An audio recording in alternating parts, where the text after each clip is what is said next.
This video is going to help you debug. So in this program, I have a ball that bounces off the walls, and it's supposed to add to the score whenever the ball is inside the rectangle, but clearly it's not. Here's what the code looks like.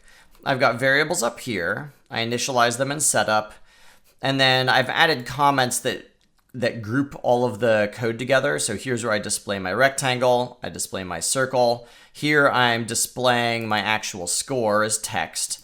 Here's where I move the circle. Here's where I detect if it's hitting the edge of the screen and I bounce it. Here's where I detect if it's inside the rectangle, and if it is, I add one to the score.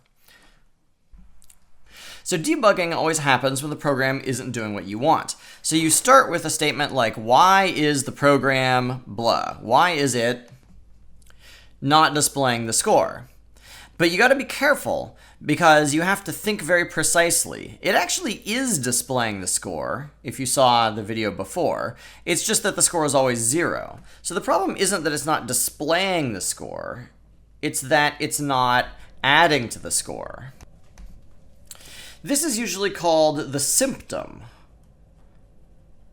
And it's just like being a doctor. And if you go to the doctor and you've got a runny nose and you're coughing, those are the symptoms. They indicate that something's going wrong.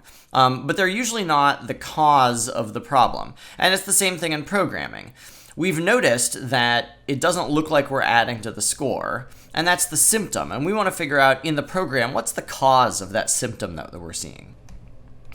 And just like in a medical setting, it's important to get your symptom right. If you go to the doctor and you say, my foot hurts, and your doctor says your foot hurts, and you're like, oh, actually, no, my foot is numb. I can't feel my foot at all. That's a really different symptom. And so not displaying the score is really different than not adding to the score.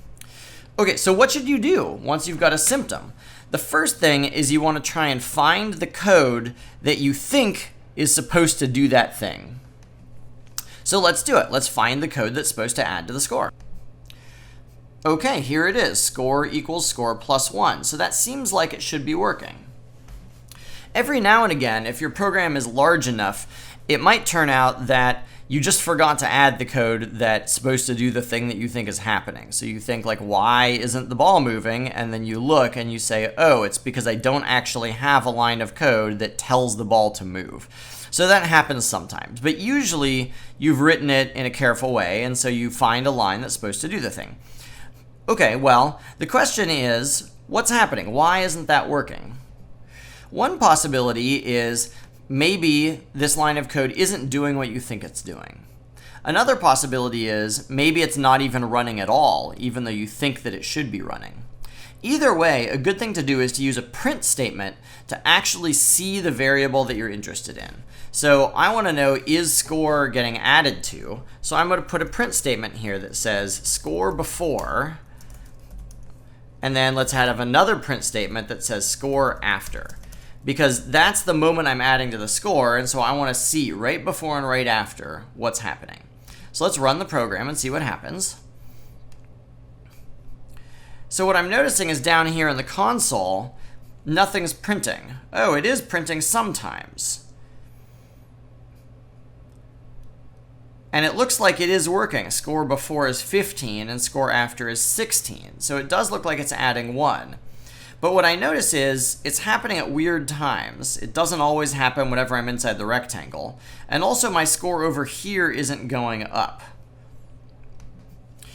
So we now have a little bit more information about what problem is happening. We know that this part of the code actually is working whenever it runs, because we saw that the score before and the score before after, the score before and the score after, we saw that this is actually increasing by 1, which is exactly what it's supposed to do. It seems like there's actually 2 problems. The first problem is that this isn't running whenever I'm inside the rectangle. So that tells me that maybe there's a problem with my if statements. Because I know if my if statements aren't right, then this isn't going to run. And then the second problem was when I actually saw it on the screen, the score didn't seem to be going up. So that tells me that maybe there's another problem in where I'm trying to display this variable. So debugging is using logic to try and figure out and narrow down where in your code is the problem. And the way that you use logic is you collect information about what's happening using print statements, and then you think, what would explain what I'm seeing?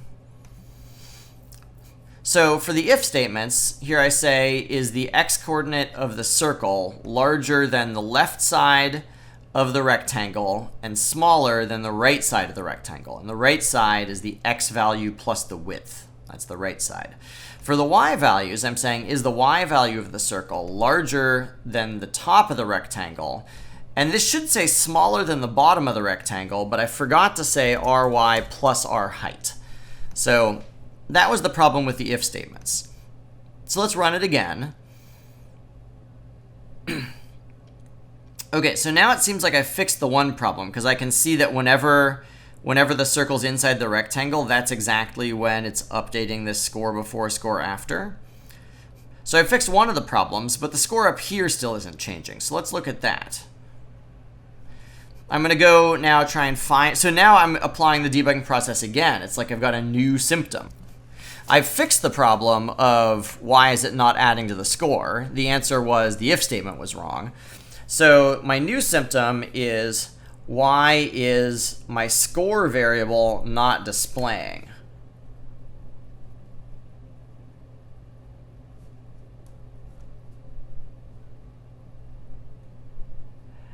And there is something displaying because it says score equals 0, but it can't be my score variable because I used a print statement to show me what was really inside my score variable. So let's do the same thing. Let's go to the code that's supposed to be doing that and see what we see. Here's my program again. Let's find it. So here's the code that displays my score, and I see text score plus score. So it does look like I'm trying to display my score here. So let's do the same thing. Let's use a print statement to see what the score is, using a print statement instead of a text statement. And it looks like it's 0 all the time. I deleted, oh, interesting. So let's stop it for a minute. So you can see that this scrolling 0 here is me printing score. But then I've got this other thing. It still says score before and score after back in my if statements. What's right here? Score before and score after. So how is it possible that I've got a score here and a score there? And if you look really carefully, here I've got score before is lowercase score, and here I've got print line score as uppercase score. So what's happening is I actually have two different score variables, and I just didn't realize it. And so that's the solution to my problem, is I only want one variable to record the thing I care about. So I deleted uppercase score, and now, here we are. Okay, so finally, I think it's probably going to work. Let's run it. Great. So now you can see in my console here, the print statements are updating, but the display I see on the screen is also updating. So what's the moral? The moral here, the moral is first identify the symptoms that tell you that something's going wrong. Why is the program not doing this? Or why is the program doing this? And then find the code that you think is related to the symptoms. And then use print statements to look at values inside variables, because that's the surest way to check what's actually happening, because nothing in your programs happen unless values inside variables change. And then once you see what's happening, ask yourself, why might that be happening? And this is where you have to have some hypotheses. Maybe the line of code isn't running. Maybe it's maybe it's getting reset somewhere. And so that's going to give you theories that then you can test by either looking at places in the code or putting in more print statements. But it is a detective process. You have to use logic, and you get better at it with practice. It's a skill. Programmers spend, 40 to 60% of their time debugging. And if you look at professional programmers, they're very, very good at using logic to narrow down where the problem might be, because they've solved literally tens of thousands of bugs over many years. I hope that this has been helpful. Good luck in your debugging.